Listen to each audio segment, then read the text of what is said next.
Quem nunca se perguntou pelo motivo da morte, a razão do nosso sofrimento, das nossas misérias neste mundo? Diante dessa realidade, todos nós, no mais íntimo do nosso ser, pelo menos no mais íntimo do nosso ser, nós já fizemos tais perguntas, já nos propusemos tais questões. Por que a morte? Por que o sofrimento? Por que a dor? As leituras da missa de hoje, da missa deste domingo, trazem respostas, algumas respostas para estas perguntas cruciais da existência humana.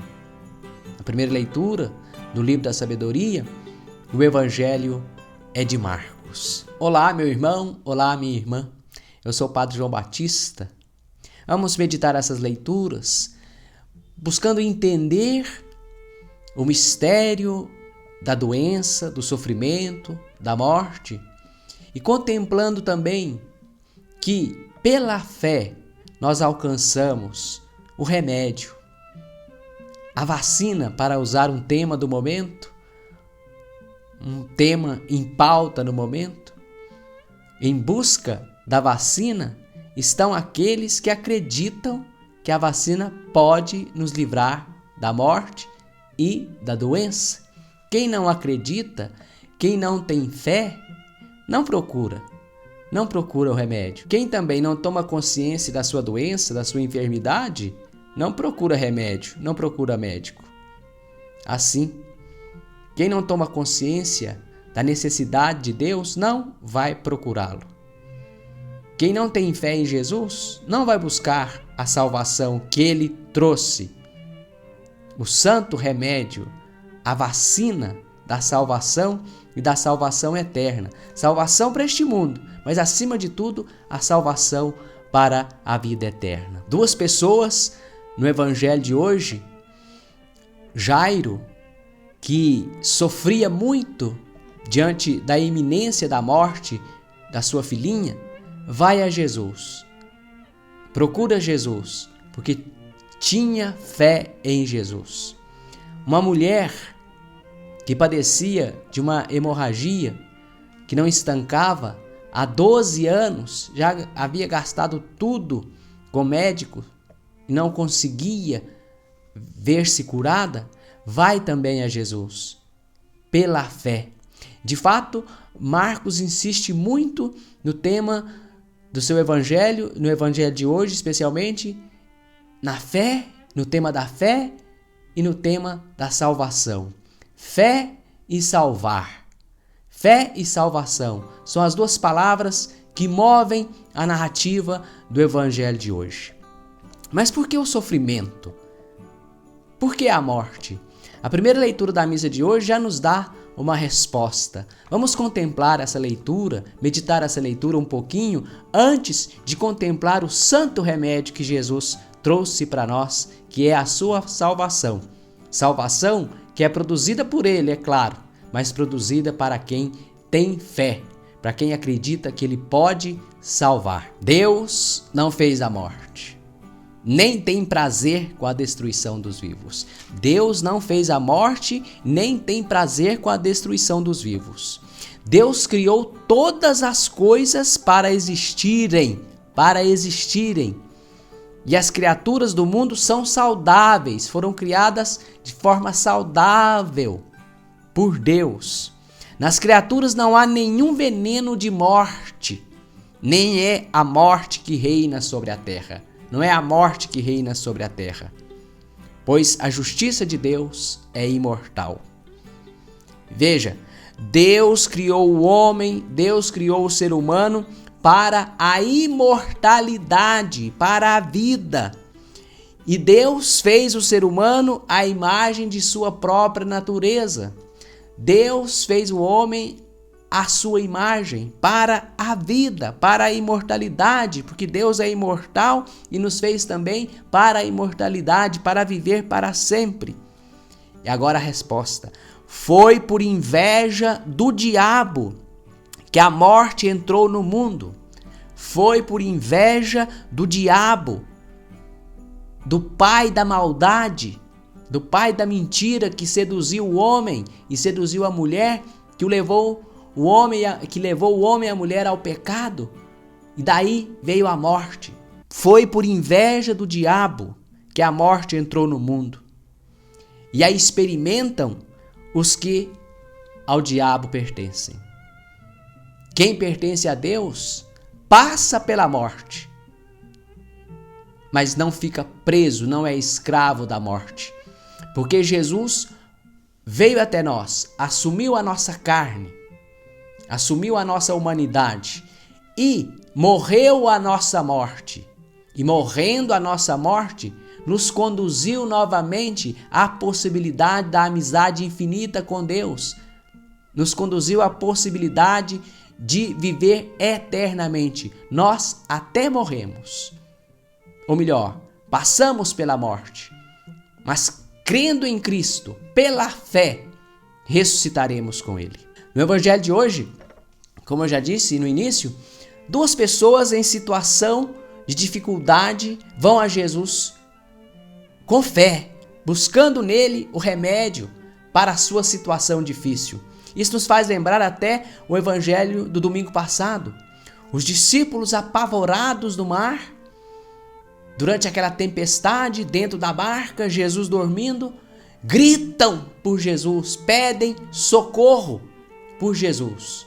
Jesus acorda, não pelo barulho das águas, não pelo barulho da tempestade, mas acorda por causa da barulheira, da gritaria dos discípulos. Acalma a tempestade, acalma o mar e, voltando-se para os discípulos, pergunta: por que vocês são tão medrosos? Por que vocês ainda não têm fé? Eu estou aqui, eu sou a salvação. Olha como que tudo se acalma. Jesus presente, tudo se acalma. Jesus salva quem o busca com fé.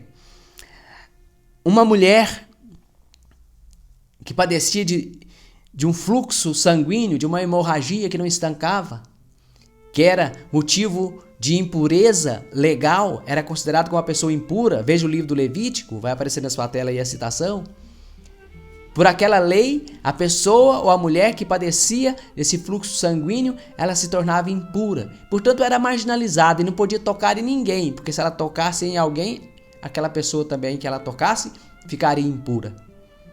Mas ela pensa lá no seu interior: se eu ao menos tocar na orla ou na barra das suas vestes, ficarei curada.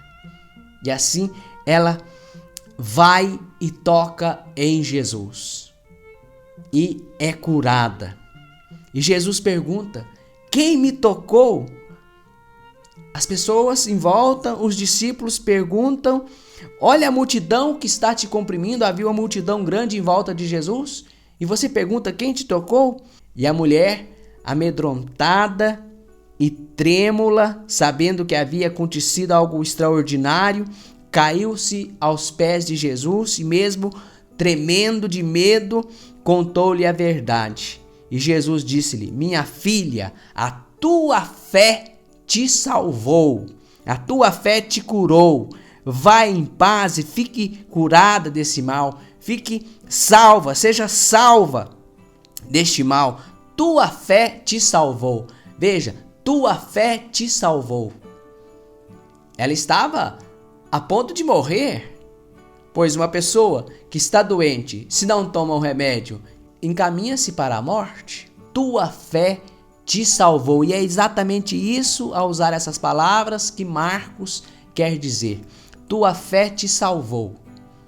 Te salvou dessa vida, mas te salvou para a vida eterna. Continuando a narrativa, e neste evangelho, onde nós encontramos 2 milagres de Jesus entrelaçados pelo tema da fé e da salvação. Continuando a narrativa, Jesus está a caminho da casa de Jairo, que foi lhe pedir por sua filha que estava à beira da morte. Jesus, depois de curar aquela mulher, vai com Jairo até a sua casa. E enquanto estava a caminho, muitos vieram a Jesus disseram a Jairo: não incomodes mais o mestre, não perturba mais o mestre, porque a tua filha morreu. Jesus, porém, tendo ouvido a palavra que acabava de ser pronunciada, disse a Jairo, ao chefe da sinagoga: não temas, tenha fé somente. Não temas, tenha fé somente. E não permitiu que ninguém o acompanhasse, exceto Pedro, Tiago, João, o irmão de Tiago. Só permite que os seus discípulos, aqueles que mais tarde serão testemunhas da sua ressurreição, do grande milagre da ressurreição de Jesus. Só a estes são permitidos que entrem com Jesus na casa. Aqui temos então já uma antecipação do grande sinal que é a ressurreição de Jesus. Quando Jesus traz essa menina de novo à vida, quando Jesus traz a filha de Jairo à vida, ele diz para ela: levanta-te, talita cum. O que significa? Menina, eu te digo, levanta-te. No mesmo instante, a menina se levantou e andava, pois já tinha 12 anos. As pessoas já estavam zombando de Jesus. Como que ele pode dizer que essa menina está só dormindo? Ela está morta. E zombavam da fé, zombavam de Jesus e caçoavam dele. Ele, porém, ordenou que saíssem todos, exceto o pai e a mãe da criança e os seus discípulos, que presenciaram a volta à vida daquela menina, que presenciaram o levantar-se daquela menina. Ela se levantou. Esse verbo levantar-se, ou esse verbo levantar, em grego se diz egeiro, e é o mesmo verbo usado por aqueles anjos que anunciaram às mulheres que foram ao túmulo ungir o corpo de Jesus. O anjo lhes disse: por que vocês procuram entre os mortos aquele que está vivo? Ressuscitou dos mortos.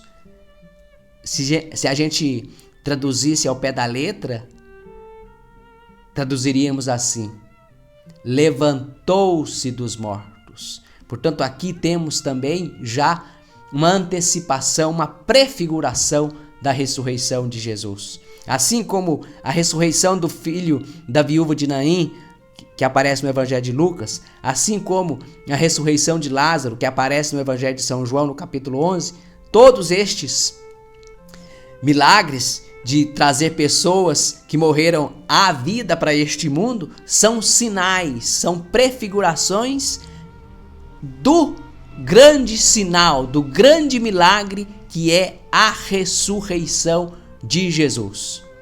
Para os que creem nele, já agora é prometida a ressurreição.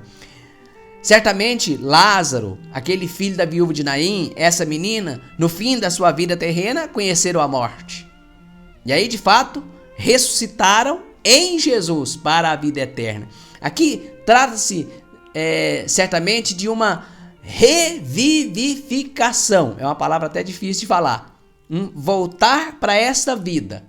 Mas na narrativa evangélica, ou nas narrativas evangélicas, servem para ilustrar, vamos dizer assim, servem como prefiguração do grande sinal que é a ressurreição de Jesus.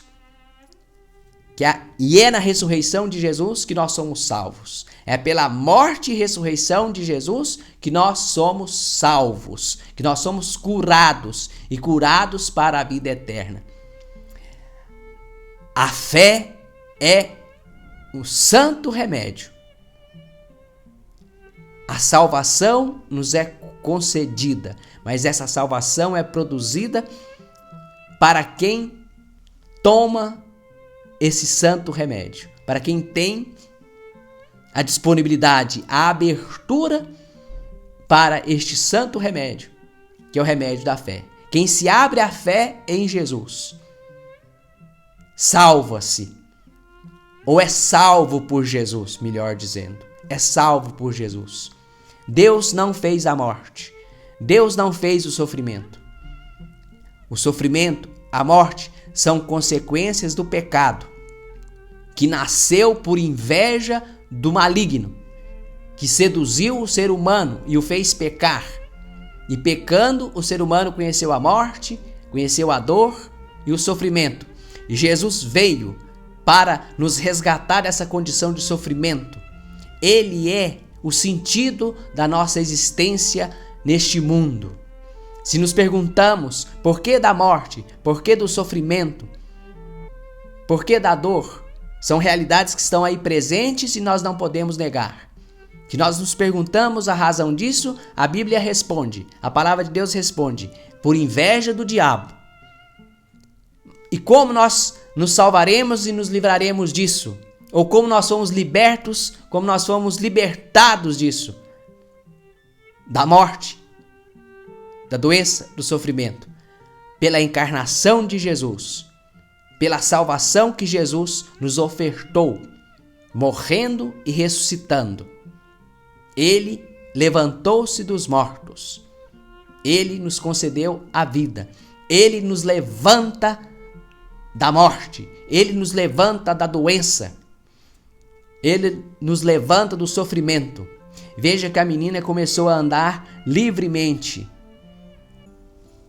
E assim, diante de Jesus, quem crê em Jesus, quem procura Jesus, é salvo das tempestades. Quem procura Jesus é salvo da sua humilhação, como no caso daquela mulher, da marginalidade, do medo que ela sentia em si. Jesus é a liberdade. Quem se aproxima de Jesus anda livremente nesta vida, na certeza de que a morte não tem poder sobre nós. A dor vem, experimentamos, mas em Jesus ela diminui, ela até se acaba totalmente e acabará totalmente, uma vez por todas, quando passarmos desta vida, quando passarmos pela morte e formos levantados da morte na ressurreição de Jesus, pela ressurreição de Jesus e pela misericórdia de Jesus. Vamos a Jesus com fé, com muita fé. Tenhamos nele fé. Procuremos Jesus. Ele é o nosso alívio. Ele é a nossa salvação. Meus irmãos e minhas irmãs, peço a Deus que te abençoe hoje e sempre. Peço a Deus que nos livre de toda dor, de toda maldade, do medo da morte. Peço a Jesus que aumente em nós sempre o dom da fé, que cresça em nós a fé, para que sejamos um dia salvos e salvos para sempre. Que o Senhor te abençoe hoje e sempre. Pai, Filho e Espírito Santo. Amém. É preciso que Jesus apareça e eu desapareça.